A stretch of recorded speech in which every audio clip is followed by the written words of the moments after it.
me get down to the nitty gritty of this.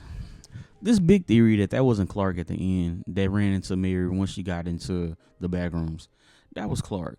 The thing is, we don't know how long he had been down there. He clearly he was, mentally ill at that point. He had already just full on release control of whatever sanity he had in Standard. So I've seen a lot of these theory pages saying that like he doesn't have the big scar down the middle of his head, and even the Captain Clark still life does have that. We don't know how long he's been down there, so he's probably healed. And even then, at the very very end, like around the time when they were in the kitchen talking, I want to say the guy in the wheelchair cut on the light, and I saw the scar. Like that was the real Clark, and that was just a very elaborate still life copy with Captain Clark. Like I say, because he was so close to the clip and null point that it's that even at the end of the movie when they captured him, he had a brain, he had full structure. So like he had a real anatomy, even though he was still life, and that's just because they spent so much time there. I don't think it couldn't have been Clark, even too. When you think about the picture they showed Mary, and when they were like, hey, why'd you go there? Who are you looking for? And she was like, I was looking for a person. And they showed a picture of Clark. Clark was literally walking around the back rooms with his still life counterpart. Like he was walking around with Captain Clark. They had CVT footage of it. In that picture, they show Clark, and he's standing next to Captain Clark. You see the peg leg. They wasn't a threat. Like he had already like accepted, this is where I want to be. That's another reason why I know that was him.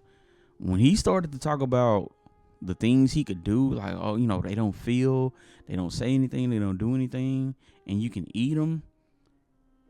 Look, he was off the deep end. Like, whatever we thought he was in that first therapy session, he was that times a million.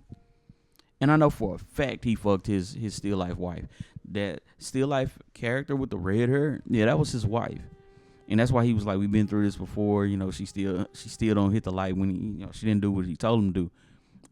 He missed his wife. He just wanted her to get off her big fat ass and help with a kid and help with law school and help pay some bills. We get it, Clark. But that don't mean he didn't miss that big fat ass. Like, I know for a fact, as you see, I'm in my, Backrooms attire. I know for a fact he fucked that still life. Like, it was pretty evident. That's why he was calm. You see how he was clean, he was fed, he was shaved. Like, he was lit. He had a whole routine in the Backrooms, and I think this is a perspective we're not used to seeing. Everybody who clips into the Backrooms always wants to like hurry up and get out, find a way out. Where am I at? Where did everybody go? He went there willingly to stay. He could be an architect, he could be a murderer, he could, R-word people. It didn't matter. Like, he went there to stay, and he was perfectly fine with that. If anything, it makes me come up with the theory like, okay, was he the true antagonist or protagonist of this movie? Was Mary the antagonist? She was stopping him or attempting to stop him at one point from being and doing exactly what he wanted to do, which was beat her. So where does that lead us to? Like, she didn't want to be there, but she was there trying to stop him from being there. That's kind of odd. And I think the only reason why Captain Clark even killed the real Clark is because he instantly sensed the change in him. Like, hey, you're not yourself. You're switching. I don't even think he wanted to kill him. Like, when even after he mauled him, he still drug him around. Like, in that first corridor that Mary tried to run to, he was still dragging Clark because he was just like, hey, if you're going to fix him, fix me too.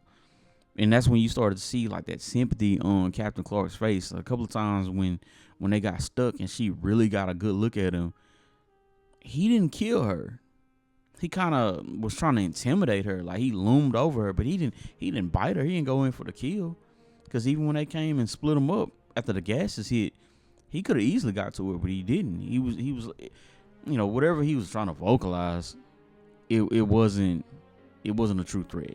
So maybe that was just that aloneness, even in Captain Clark, which is a still life of the real Clark. But the fact that people saying that wasn't him, and Captain Clark was the real one, it's like, nah, that was him at the end of the movie, and that was the Backrooms version of him and Captain Clark. which had already been there prior to him getting there because that's what the Backrooms do.